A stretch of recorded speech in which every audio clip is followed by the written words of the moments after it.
on n'a pas pris vraiment les engagements de Bodhisattva, que l'on ne s'est pas engagé donc dans l'éthique des Bodhisattvas, le simple fait d'avoir développé cette bodhicitta en tant qu'aspiration a des résultats bénéfiques et un pouvoir extrêmement important.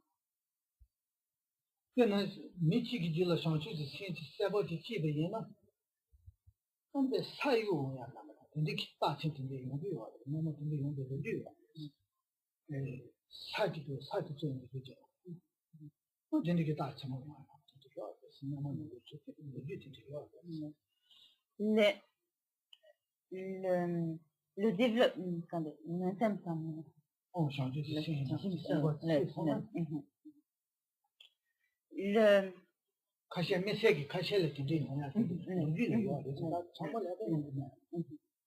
le simple fait donc de développer cette pensée de bodhi en tant qu'aspiration, cette bodhicitta en tant qu'aspiration, a donc effectivement des vertus, des bénédictions et des pouvoirs donc extraordinaires. Et à ce propos, donc, il est compté certains événements qui se sont produits dans le passé, tels que des événements surnaturels ou des tremblements de terre, donc toutes sortes d'événements extraordinaires liés au fait qu'un individu avait développé cette bodhicitta, cette pensée de bodhi.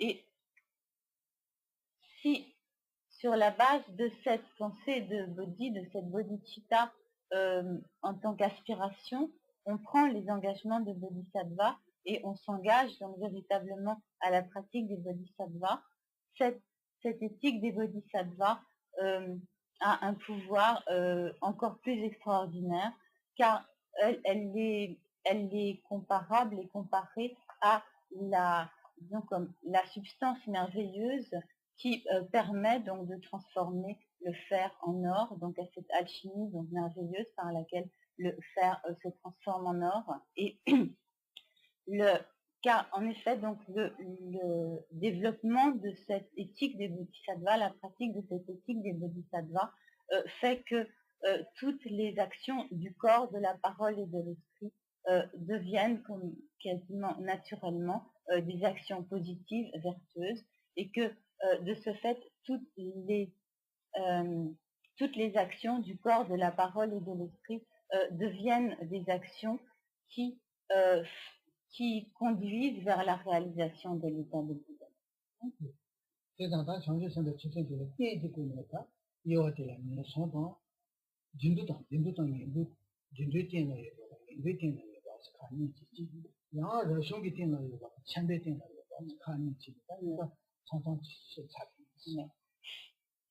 Donc par cela, Rinpoche a expliqué donc les deux fois deux subdivisions de bodhicitta, à savoir donc bodhicitta sur la base d'une bodhicitta sur la base d'une existence de laïque, bodhicitta sur la base d'une existence monastique, donc d'une part, et d'autre part, il a expliqué donc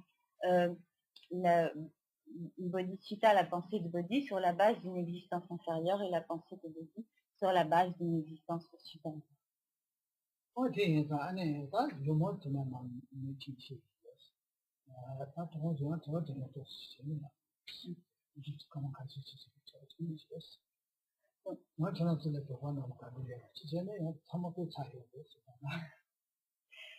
Donc, Rinpoche va s'arrêter là pour l'exposé de l'enseignement proprement dit.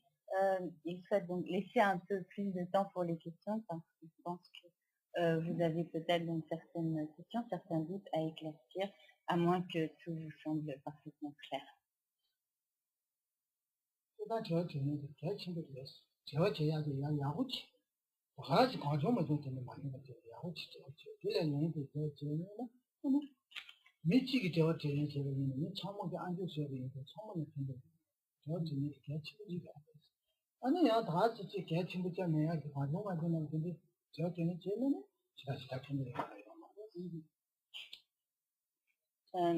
Kyunrin attache une grande importance donc à ces séances de questions et réponses. Il pense que cela peut être d'un très grand bénéfice pour tout le monde.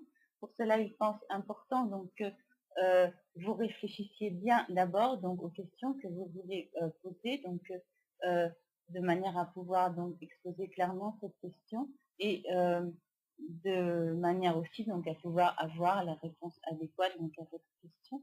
Et les questions que vous posez ainsi, donc après y avoir réfléchi, seront très vraisemblablement utiles aussi aux autres auditeurs qui peuvent éventuellement se poser les mêmes questions. Donc de toute façon, elles peuvent être également un enrichissement pour les autres. Mais il est donc important que vous réfléchissiez bien donc au préalable aux questions que vous posez mais donc ne pas poser un peu des questions sans réflexion et un peu d'intérêt.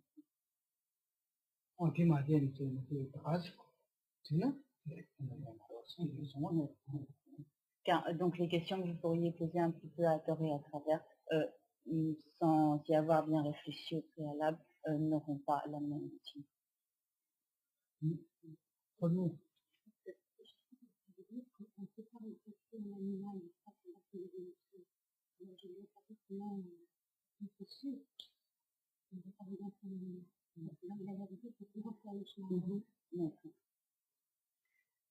Tendenci coaching c'est un tunnel c'est un de 100 miliardiers de la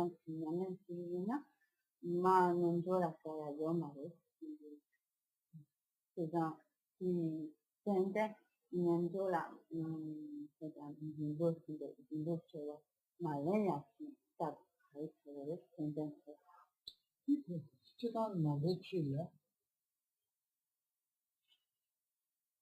基本冲突狼这种打法，基本冲，基本没，基本轻优势，基本冲狼这两把都没上的没得呀，对，基本人是没得靠那里没得呀，靠吃的，基本轻不是没得，那现在看着就跟着，上去了，他们这些个冲了去，没上去，这个干呀。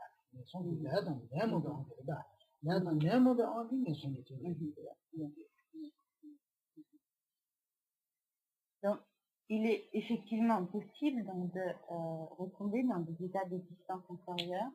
Et donc, il y a dans la pratique donc, de la voie progressive, il y a comme 3 niveaux de pratique. Il y a la pratique des êtres de capacité inférieure, ou des êtres de motivation, de capacité inférieure, et ces pratiques visent à fermer la porte aux états de renaissance inférieure, donc à éviter donc les renaissances inférieures et à se libérer de ces renaissances inférieures. La pratique des êtres de capacité intermédiaire vise à se libérer complètement des renaissances, et donc se libérer du cycle des existences de façon définitive. Et la pratique des êtres de capacité supérieure vise à obtenir donc l'état de Bouddha pour pouvoir libérer tous les êtres de la souffrance et libérer le cycle des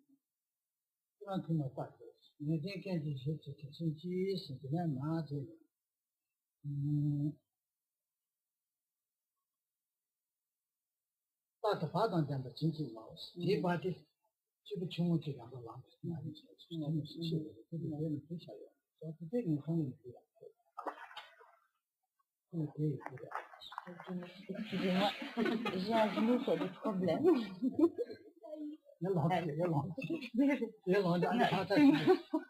C'est moi, c'est Marie. Excusez-moi. Et donc, c'est pas tellement drôle d'avoir un musique quoi.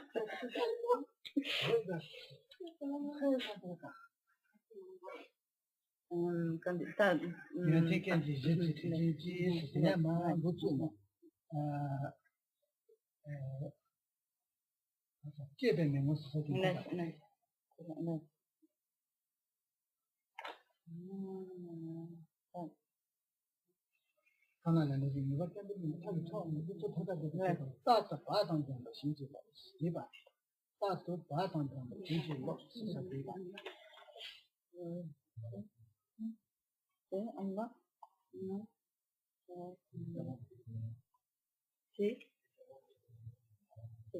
Ah oui, pardon, j'allais trop loin déjà, merci.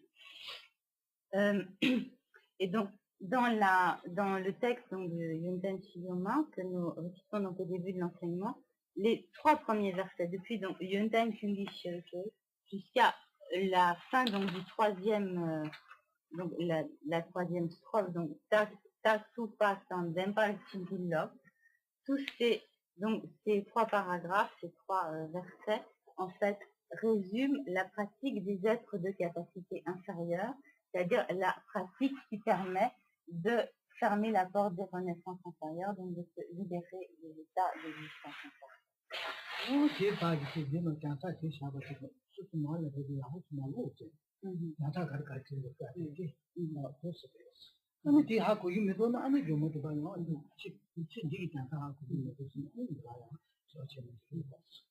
Donc, il sera bon que toi, attentivement, tu relises donc, ces premiers versets, et donc en y réfléchissant bien, et s'il y a des points qui te semblent obscurs, donc ça va poser des questions.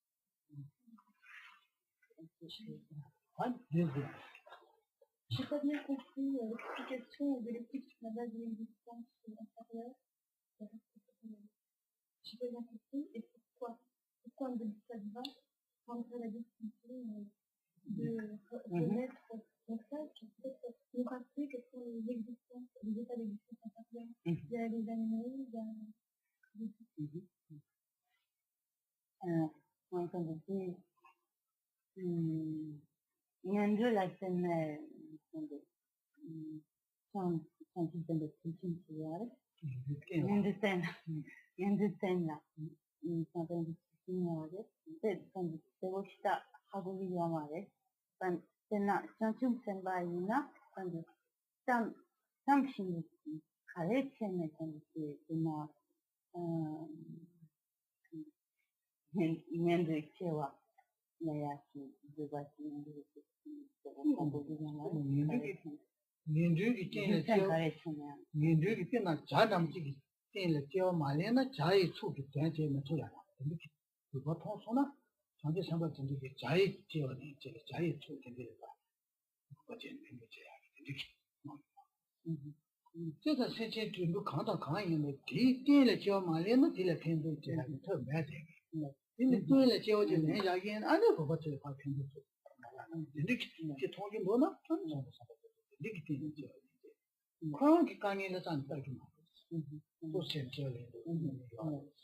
Bien, c'est bien, moi, je me suis dit que dans Kewa, juste où il y aurait Mundo quand c'est l'autre, avec Mundo, avec Mundo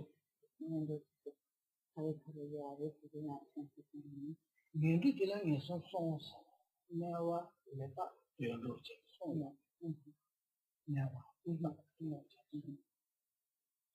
donc, pour la première partie de ta question, il est effectivement possible qu'un bodhisattva puisse mettre le vœu donc de prendre une renaissance animale, s'il voit par exemple que le fait qu'il prenne cette renaissance animale peut lui permettre d'agir pour le bien d'une espèce particulière. Si par exemple il voit qu'en renaissant comme un oiseau, il peut agir pour le bienfait de tous les oiseaux qu'il va avoir autour de lui, qu'il va pouvoir donc faire quelque chose donc, pour le bienfait de tous ces autres êtres, de tous ces autres oiseaux qu'il pourra réunir autour de lui. Donc à ce moment-là, il ne se soucie pas du tout de son propre bénéfice, mais uniquement donc des êtres auxquels il peut apporter des bienfaits, et de ce fait de prendre par exemple volontairement dans une naissance. Maintenant, donc pour la deuxième partie de ta question, donc les trois états d'existence inférieure sont donc effectivement donc les états d'existence, les animaux, les prétas, ou qu'on appelle également donc les esprits avides, et les états inférieurs.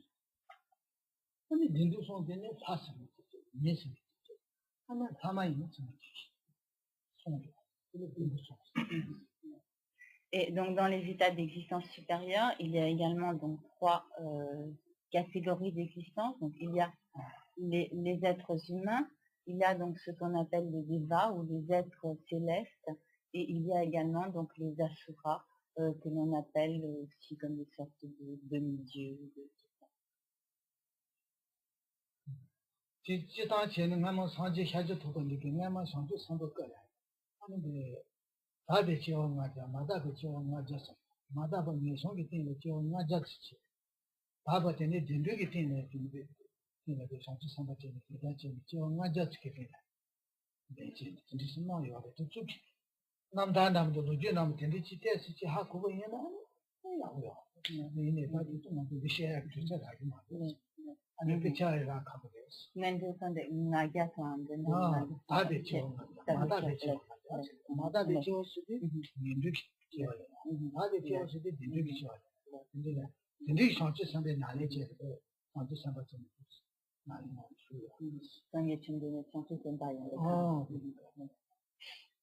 Et notamment donc dans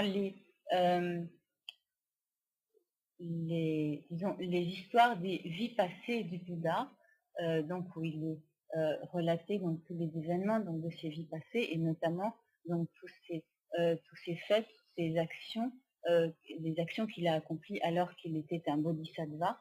Il est fait mention de 500 naissances impures et de 500 naissances pures. Donc il est évident que Karen Boche ne va pas rentrer dans tous ces détails et nous raconter donc tout cela. Et donc cela à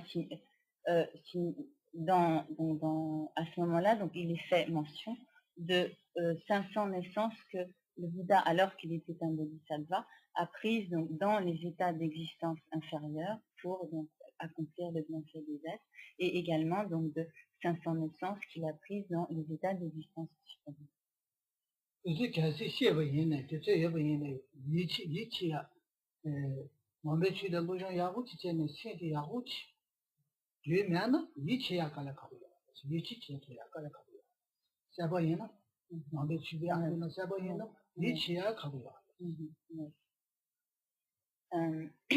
Mais donc même si à présent on nous racontait donc tout ce que le Bouddha a fait donc au cours de toutes ses existences en tant que lorsqu'il était encore un bodhisattva, certains faits nous sembleraient probablement curieux, et en particulier donc si l'on débute donc si l'on commence seulement à suivre les enseignements du Dharma, que l'on est un néophyte, il nous serait certainement difficile de croire donc à certaines de ces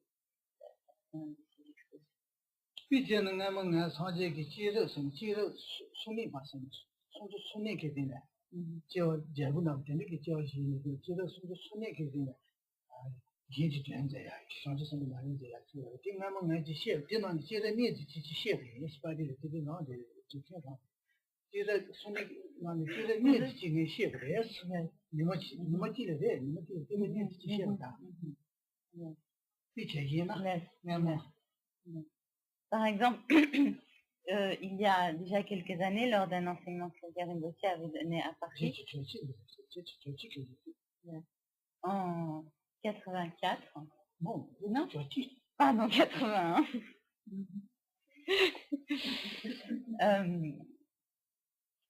Karen Boche avait donné un enseignement justement sur sur deux cérémonies sur deux des vies passées dans le Bouddha, qu'on appelle donc en français les Gatata, et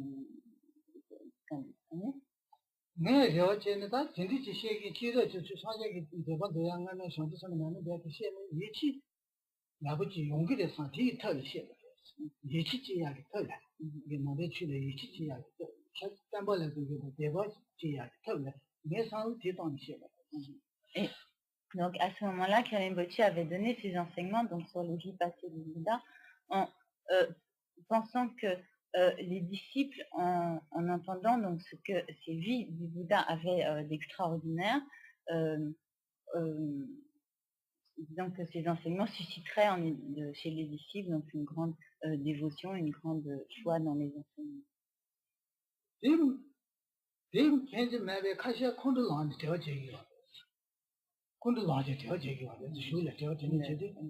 Mais à la fin, lorsque Karim Bochi arriva donc au moment des questions, il s'aperçut que certains posaient les questions avec une certaine acrimonie, une certaine agressivité, et qu'apparemment ils n'étaient pas contents. Ils avaient au contraire une certaine colère.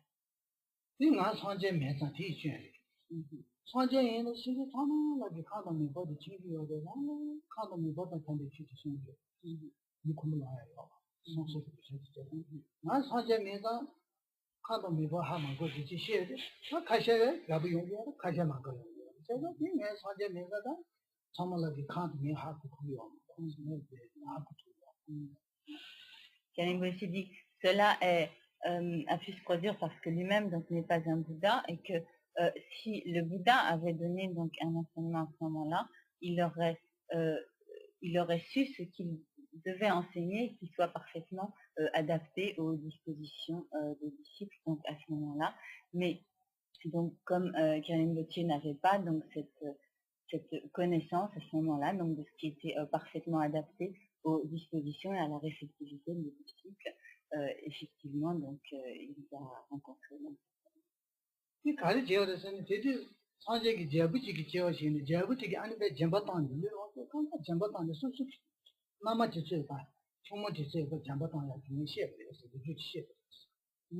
Allez,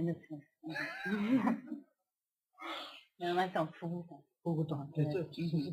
주면도 보고도 처음부터 잠바탕에 지셔야 돼요. 그리고 지지가 되셔야 돼요. 제가 다 건들어. 가르쳐서 아니 주면도 나를 나와요 말이야. 가르쳐 저 나오면 가르쳐야 돼. 저 나오면 잠바탕 그냥 가르쳐서 돼. 그러면 나와요 말이야. 아니 문에 대 건들어 하지. 저기요. 성경하래. 네네네. 나래지. senpai 쳐버려.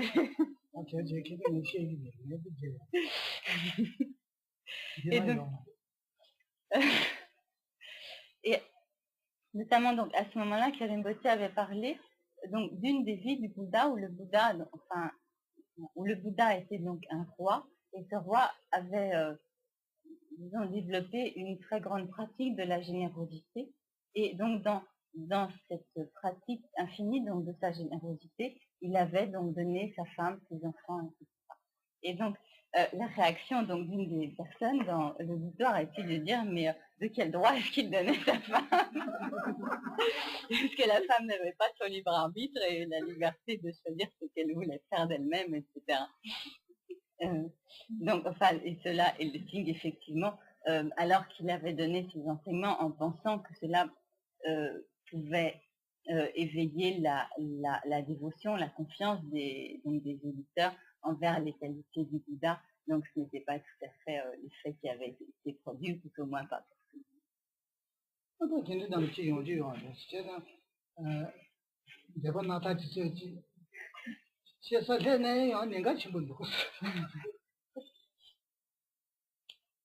Donc, comme quoi donc, il y a une certaine difficulté donc, dans le choix des thèmes des enseignements.